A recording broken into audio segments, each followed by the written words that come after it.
So following the big high drama and the huge cliffhanger that ended SmackDown last week, the new Bloodline would start the show this week with Solo Sikoa declaring that Roman wasn't even here yet. But later on tonight, him and his Bloodline will outline their terms of surrender.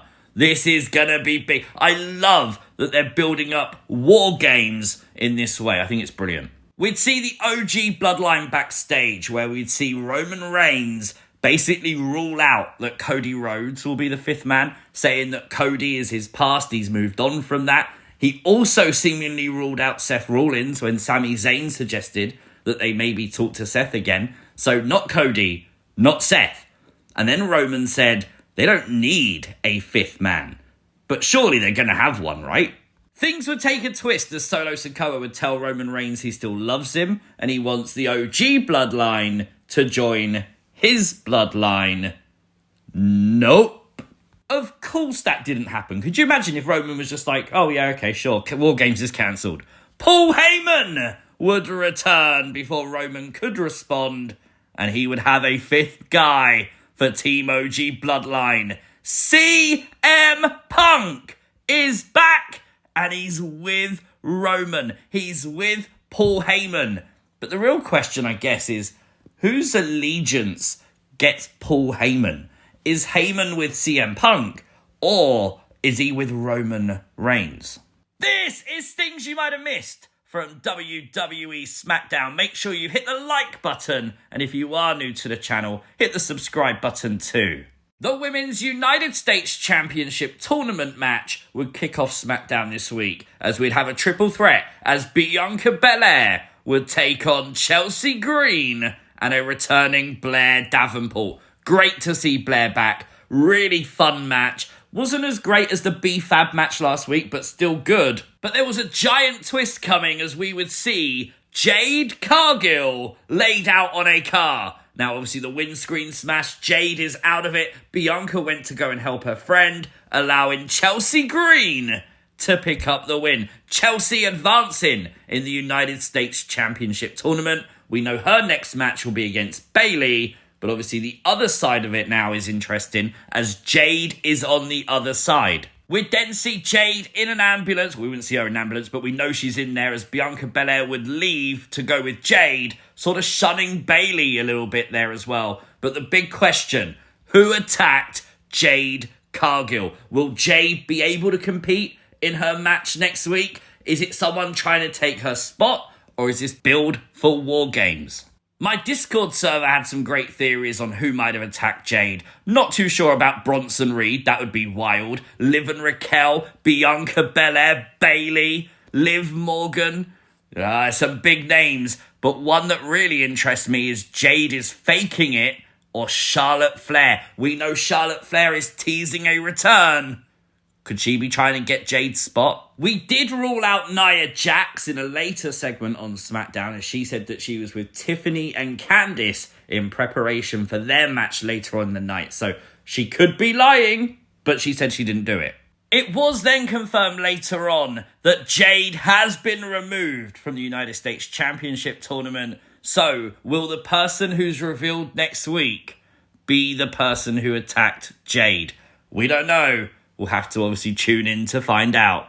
LA Knight was set to defend the US title tonight. I love when he made his entrance. He's looking behind him. He's looking out into the crowd, trying to look for Nakamura. The lights would go out, though, prior to the match beginning, and you'd see an on-screen promo for Shinsuke Nakamura as he'd talk about the insecurities that it plagues LA Knight and how he's going to basically use those insecurities to defeat LA Knight. And just look at the face of LA Knight. You can tell there's something in what Nakamura said, maybe about the crowd chanting LA Knight's name, and that's what he desires. There's something that's touching a nerve with LA Knight. Nakamura is undoubtedly already in the head of LA.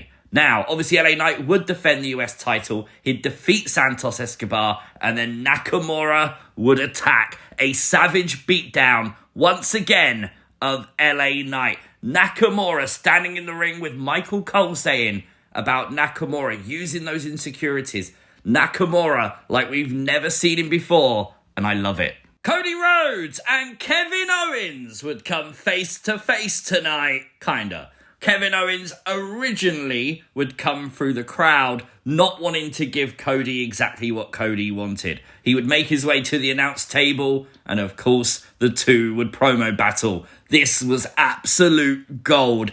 Probably one of Cody's best promos since WrestleMania. Kevin Owens would justify his actions, talking about the fact that Cody Rhodes teamed with Roman Reigns, the guy that Kevin battled for 4 years, who tried to end Kevin's career. Kevin and Cody were friends, and now Cody is teaming with the enemy. Again, what does Kevin think about Sammy doing it? A deeply fired up Cody Rhodes, a passionate Cody Rhodes, would fire back at Kevin Owens, saying, "You are a Grand Slam champion." He would sing the praises of KO and say, "But while you're worrying about being the face of WWE, you're missing the point. You're one of the best superstars in the last decade. You've been here for 10 years. You've done it all." The only person that can't see it is Kevin Owens. The only person who holds down Kevin Owens is Kevin Owens. Cody would mention the last time they met and Kevin's inability to pull the trigger and get the job done. And then he spoke about what Kevin did to Randy Orton. And Kevin said, "I liked Randy Orton. I hate you, Cody Rhodes." So just imagine now what Kevin Owens has in store for Cody. Cody did hint that this could take place at Survivor Series. It could take place at Saturday night's main event. But he did reiterate it will happen.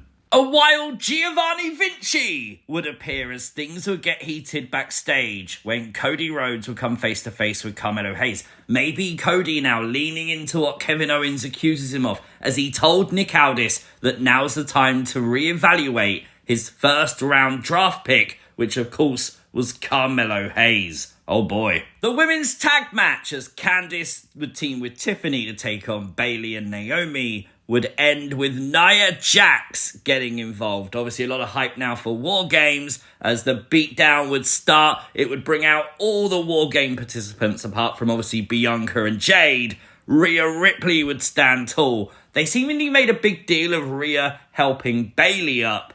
Bayley staying to one side though. Is Bayley potentially a replacement for Jade if Jade's unable to be in War Games?